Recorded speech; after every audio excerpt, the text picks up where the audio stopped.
The boys ask Eleven many questions, but she's not responsive. Mike helps her to change her clothes. The boys can't tell anyone that they found her, and Mike wants to send her away the next day. When he asks her name, she shows him tattoo and points to herself. Mike decides to call her Elle, and then gives her some space, but she's sad and afraid.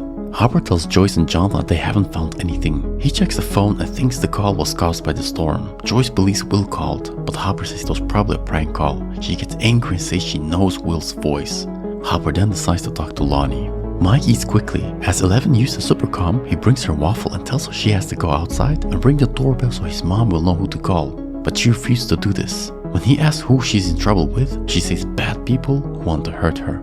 Dr. Brent listens to Joyce's phone conversation with the police about the strange voice she heard. The search for Will continues. When people see Jonathan hang missing flyers, they make silly jokes. But Nancy approaches him and shows sympathy. When the boys notice Mike isn't there yet, they worry but decide to focus on finding Will. Mike stays with Eleven alone. She explores the house. She calls Nancy pretty and they play around with a chair.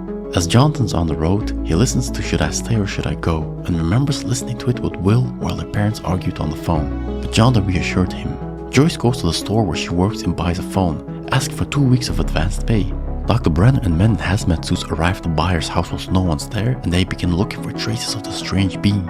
Eleven sees a photo and recognizes Will. The mom arrives home and Mike quickly hides Eleven in his bedroom closet. Inside, Eleven panics, flashing back to being dragged away while screaming Papa and locked in a room.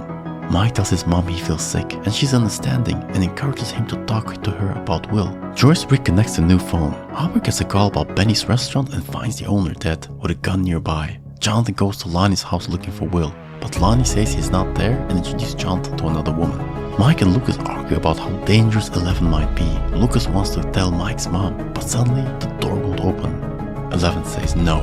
When Harper questions Benny's friend, he mentions that he saw a short-haired boy, making Harper think it could be Will. Nancy lies to her mom about a school assembly for Will so she can meet John at night. We then see the night search continuing, and Mr. Clark finds a piece of cloth near a sewer. It is close to Hawkins' lab. Mike brings food to Eleven. Dustin's amazed by her powers. When Lucas reminds her that they're trying to find their friend, she doesn't understand what a friend is, so they explain it's someone you'd do anything for.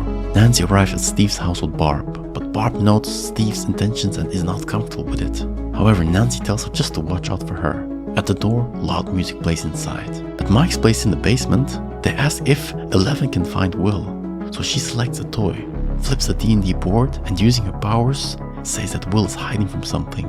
Jonathan wanders into the woods taking pictures. However, he hears someone shouting. When he arrives, he realizes it's coming from Steve's backyard. Steve is showing off for Nancy, while Barb stays unhappy. When they pressured Barb to join them, she cuts her hand opening again.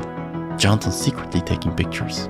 As Joyce sleeps, the phone rings. When she picks up, she hears breathing and a voice saying Mom. Lights flicker, and Jonathan's music player turns on, playing Should I Stay or Should I Go?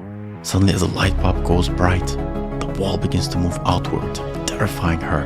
She escapes to the car, but then decides to go back inside as the music plays again.